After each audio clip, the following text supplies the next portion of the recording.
What does it mean to be unreliable? Muslims believe in Jesus Christ.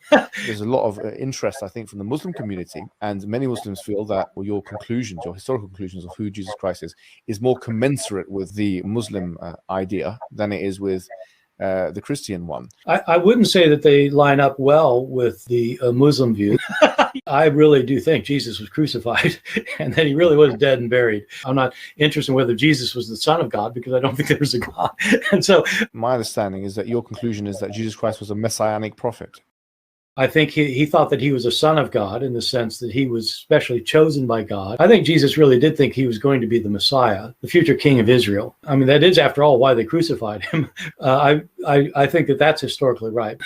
I think that all of these gospel authors, I think all of them think that in some sense, Jesus is God. If you think that the Bible cannot have any mistakes in it, if you're shown a mistake, then you just refuse to admit it's a mistake. You think either it can be reconciled in some way, or that there's something we just don't understand about it, or we have and in the Quran it's mentioned, if this book was from other than God, they would have found in it many contradictions. If a book is without contradictions, that has no bearing on whether it comes from God or not. I've had phone books that are inerrant, but I certainly don't think God gave them.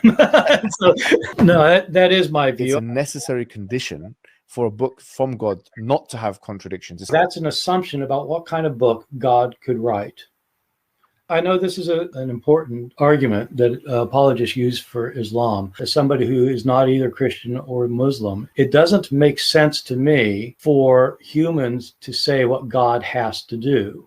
If God wants to make a revelation, it has to be this, this, or that. You're talking about somebody who's beyond your imagination. Well, there has to be something within revelation which distinguishes it from human speech, so as to act as an evidence. Yes, I know that's your argument. I'm saying, who says it has to be? You are. No, yeah, exactly. Right.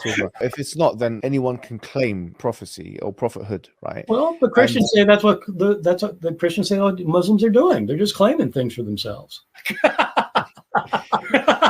No, in the past, prophets came with kind of visual miracles. The final prophet, who's we believe Prophet Muhammad, he came with something that can be analyzable in our times. If it's analyzable in a sense that you can distinguish it from human speech, and so this would be the argument that we would put forward. Yeah, no, I know, and I don't buy it. No.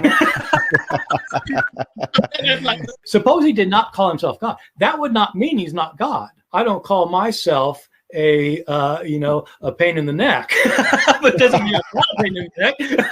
No, maybe. And I don't buy it.